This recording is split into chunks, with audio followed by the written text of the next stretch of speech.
Peace, YouTube family, and the world at large. Today, I would like to talk about 10 foods that can help lower your blood pressure. Uh, some people don't even know that there's foods that can lower your blood pressure. Well, I want to dispel that notion or lack thereof today and talk about that. The fact is, there are some foods and there are some lifestyle choices we can make to lower our blood pressure, right? Studies have shown that consuming a diet rich in fruits and vegetables, low in sodium and low in saturated fats can reduce blood pressure. So, I want to cover a few topics today, a few aspects of lowering blood pressure. Is going to be a holistic thing. It's not just quick fix kind of solution, but it's going to be something you can add to your repertoire, add to what your system that you already have set up.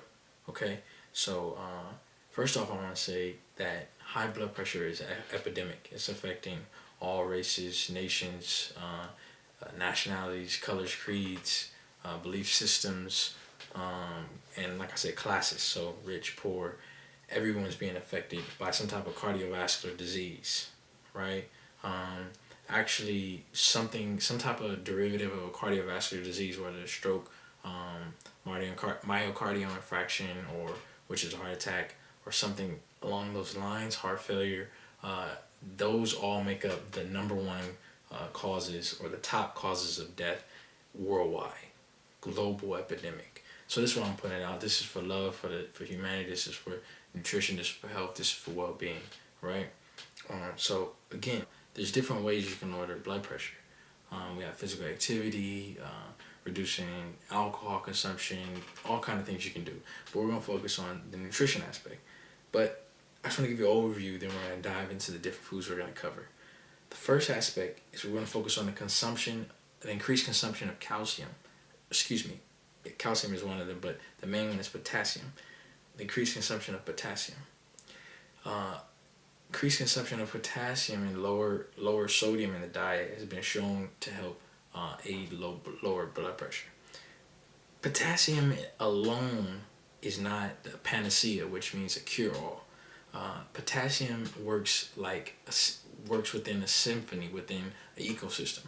When you look in the ecosystem or in the symphony, it's not one note that makes up the whole symphony. That there's a note, but it plays a key role within the whole, symphony of sounds. Same thing in the ecosystem. In the ecosystem, it's not one key component in the ecosystem that makes everything work. You need gravitation. You need precipitation. You need sunlight. You need everything combined working in unison to create that fine ecosystem, that fine balance. So what we want to see is high potassium foods, which are the ones that we're going to list here today, but they're going to be found within a nutrition profile that's balanced with calcium, magnesium, manganese, phosphorus, those different foods. So that's why I mentioned calcium earlier, because we're going to be looking at foods that have a good, nice balance of that. Number one, olive oil. Again, one of my favorite foods on the list. It's amazing. Rich taste, rich smell, texture. The aroma is just inviting. Comes from an olive, ancient fruit, great for you. This is going to be a monounsaturated fat. So again, monounsaturated, saturated, polyunsaturated. What is all this?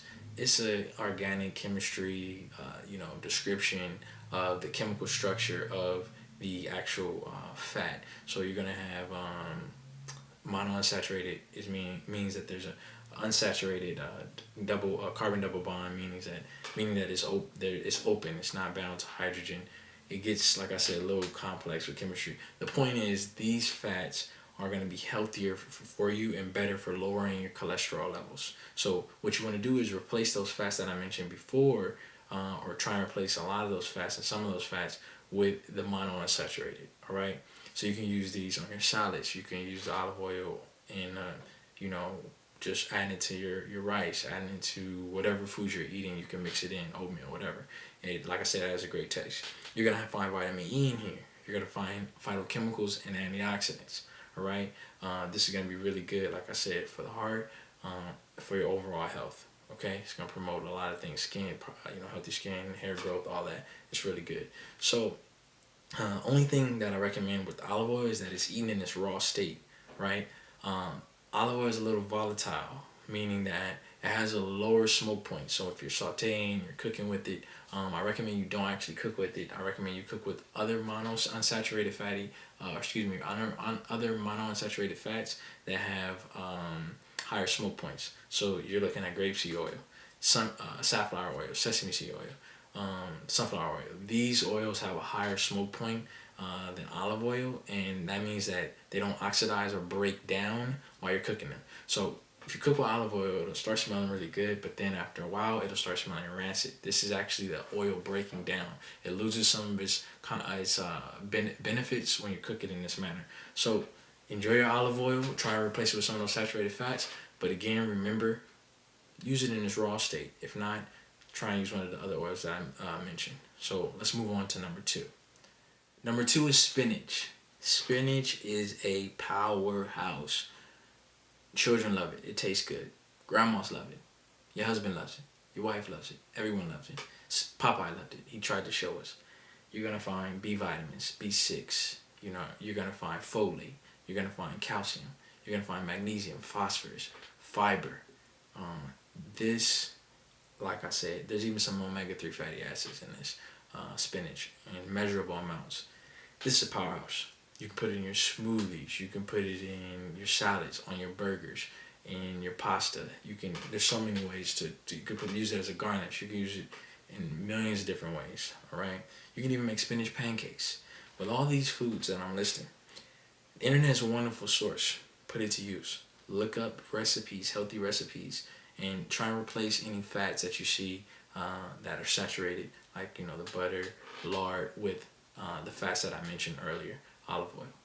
But put these to use. Spinach is great. It's going to help lower your blood pressure if you eat it, part of that healthy diet that we mentioned.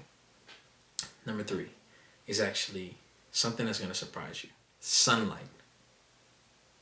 Yeah, I said it. Number 3 is the third food that can help lower your blood pressure. Why? What's our largest organ? It's the skin. Vitamin D has been shown to contribute to the heart health. Increased vitamin D in the body has been shown to correlate and promote positive heart health. So what's happening? We're going to work, going to school, sitting in the office, sitting at the club, social club, wherever we're at, we're not getting enough sunlight. Before, our forefathers got plenty of sunlight, lived into their hundreds, well into their hundreds. This doesn't have to be an ancient thing, living into their hundreds. This is why I'm promoting these things in this video. My whole objective is prevention, because prevention is better than cure. Cure is once we're already gotten there, we've gone too far. Prevention stops it, okay? Prevention is better than cure every time, and it's cheaper. So, ancient societies, like I said, lived to be in their hundreds. There's actually someone in my family. This isn't a mythical, far-off thing. I have family members that are living into their hundreds, right? Currently alive now. I know people with family members in their hundreds. This is the kind of lifestyle we want to live, right? We want to live healthy and long. We're trying to prevent premature death. So premature death is what? It's people checking out at 50, 60, 65, 70, 75, 80, 85, 90. That's too early. Croaking out. We want to see longevity. We want to promote health. We want to promote wealth, abundance, right? So that's what we're promoting here in the video, okay? Now we're going to move on to number 4. Number 4 is great because you don't have to eat a lot of it. It tastes really good with dates, and it's good for the brain. It is walnuts. They actually look like the brain. Say some foods that look like certain parts of the body can actually help with that part of the body. I think it has some truth to it. I don't know if it's exactly correct, but this one does. Walnuts. Walnuts are excellent. Like I said, you only have to eat small amounts. Maybe even a couple of ounces a day. You could see a difference. A fourth a cup a day, something like slight, like I said. You can see a difference. I like eating mine with dates. I had my walnuts yesterday with dates. Delicioso. Delicious. It tastes like you're eating candy or something. So you mix this in, mix these together. You can eat it different ways. Put it in your salads, like I said. Eat it with different foods, oatmeal. You can make, healthy cookies with it. You can do different things with it, but I like eating it on my dates. It's a natural sugar, all right? In these, you're gonna find omega-3 fatty acids. You're gonna find your monounsaturated fats. You're gonna find calcium. You're gonna find other phosphorus. You're gonna find micronutrients. Okay, so you wanna rock with these. Number 5 is sweet potato. Sweet potato. Number 5 is sweet potato, and it's oh so good. I remember my mom used to make sweet potatoes. Oh my gosh. You could just bake a sweet potato, put it in the oven. It has a natural just syrup that drips out, rich vitamin A, vitamin C, vitamins B1, 2, and 3. Ooh, baby. You have manganese, potassium, folate, phosphorus. It's just good for you. It's just delicious. One good way you can make it, you can steam, you can, like I said, bake it, steam you some kale, cut it open, get some caramelized onions, stuff that baby with some kale and some caramelized onions. You're on your way. This is another one, like I said, that can help lower the blood pressure. Has some copper in there too. Like I said, it's all about eating in abundance, eating lots of veggies, fruits in abundance. I'm just giving you a list to start from, all right? We're going to move on to number 6. Avocado. It has polyunsaturated fats. Polyunsaturated fats are really key and good. Why? Why? Because other foods on the list only have monounsaturated. So this one stands out. In this one, you're going to find fiber, potassium, folate, good oils. Now, eat this. Eat this in moderation, but in abundance. What does that mean? The great thing about avocado is that it actually helps lower your blood pressure. It helps lower the bad cholesterol. It's going to help you feel better, healthier, younger, smarter. The fats are good for the brain.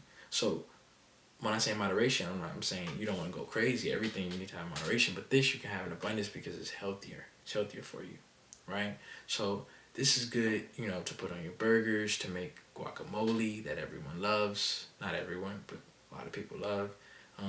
It's really good for you, all right? Number 7. Oh, before we move to number 7, avocado. You can also have avocado oil. So you can think about that. People make avocado smoothies. You can make avocado. There's so many different ways. Remember what I said. I want you to look up things, look up ways to make this. But use these foods. Look up ways to use these foods. I want you to look up ways how to use all the foods on the list. Go to Pinterest, go to Google, get whatever ideas you need, and put it to use. Get excited. Gonna lower your blood pressure. Aren't you excited? I'm excited for you. Okay, number 7. Number 7 is cantaloupe. Cantaloupe. This fruit is, it's almost like a hidden fruit in terms of its benefits. The nutrient profile is ridiculous. It's very diverse. So when I say that, I mean that you're going to find vitamin C, vitamin A, potassium, copper, folate, vitamins B1, B3, B6, magnesium, fiber, vitamin K, and it's high in potassium. So it's, like I said, a little unknown in terms of how rich it is. When people think of superfruits and superfoods in the form of fruits, you think goji berry, all your berries, blueberry, acai, which are all good. But guess what? Cantaloupe is actually one of the most well-rounded fruits in the game, right? So number 8 is going to be kale. I have a special relationship with kale, and I have a little bias because I love kale. Kale will energize you. It will vivify you. Why does kale give you energy? See, I'm getting off track already. I told you I was biased. Kale is a phenomenal vegetable. It's one of the most healthy vegetables you can ever consume in America or in general. Because sometimes when I say in America, I mean the the common produce section of all the vegetables that are usually offered in that section. Sometimes they have mustard greens, turnip greens, dandelion. If you go to certain specialty stores and farmers markets, you'll find some of those greens. But generally, kale has an amazing nutrient profile. You can eat it in abundance. I eat kale basically every day, if not every day. I put it in my smoothies. I have it with my salads. I put it in my quinoa. I put it with my chickpeas. I have it as a side. If you want to be healthier, you want to lower your blood pressure, incorporate kale into your regimen on a daily basis, whether it's in a smoothie form or in whatever form, and you're going to see some results. I was saying it was giving you energy before because people think energy just comes down to calories or to caffeine. It's more complex than that. The body needs minerals. Kale is rich in calcium, it's rich in magnesium, it's rich in phosphorus, it's rich in some of your B vitamins, it's rich in vitamin K, vitamin A, vitamin C, iron, all these you need. If you're in a body that's lacking those nutrients, when you fill that body up with nutrients, I mean, you need the minerals for your cells, for your functions within the body on a cellular level, on a molecular level. So it's like, well, not on a molecular level, but on a cellular level. And so when you vivify that body, when you replenish that body with those nutrients, that's where you get that energy. That's why Papaya was ripped in height when he got those nutrients. So again, you really want to change things up. You really want to change the game. Incorporate kale into your diet, and you're going to see a major difference. A major difference. Also, steamed kale has a special ability to withdraw those cholesterols, the bad cholesterol we talked about. Studies have shown that this ability to grab and latch onto the bile acids, which hold on to those fats, those bad fats. It binds to those bile acids and it removes those from the system. You can do further research on this. The studies that show steamed kale works better, but if you have it steamed, delicious. Add a little lime juice, lemon juice, pepper, a little bit of salt, a little bit, you be good. Okay. Number 9 is going to be a fruit, papaya. Papaya is really good. Why? Because it looks good, it tastes good. It's really delicious with lime juice. When you add lime juice on it, it just enhances the flavor. Oh man, it's delicious. This has folate. It's gonna have your antioxidants, and it's gonna help lower the blood pressure again. So this is a fruit that we can find. Though it grows in a tropical environment, because like I said, we have the international agriculture. We're gonna have it. We're gonna find those in our markets. It's delicious, and it's gonna add to you lowering your blood pressure. All right. And then lastly is pumpkin seeds. Pumpkin seeds, we want to get a variety of foods from different food groups. So this is from the seed group. It's going to have a lot of the vitamin E, those natural monounsaturated fats that I mentioned. And it's good to mix in with, walnuts, those dates that I mentioned, some raisins, a little trail mix, put it in some bread that you're making, add it onto some cookies, healthy cookies that you're making, different ways to prepare it. So look up the different recipes, try these out, these 10 foods, and enjoy. Like I said, we want to live in abundance, health, wealth. You got the pumpkin seeds, spinach, avocado, papaya, sweet potato, sunlight, olive oil, kale. Did I get all of them? Off the top of my head. So I think I'm missing a couple. But the point is that we're living in abundance. We're eating healthy. Get the walnuts. That was one I forgot. And number 5 is another one I forgot. But you won't forget them because you just went over all of them. Right? So, coming at you live again, your brother, your friend, your dietitian, here to give some advice. Okay. Peace.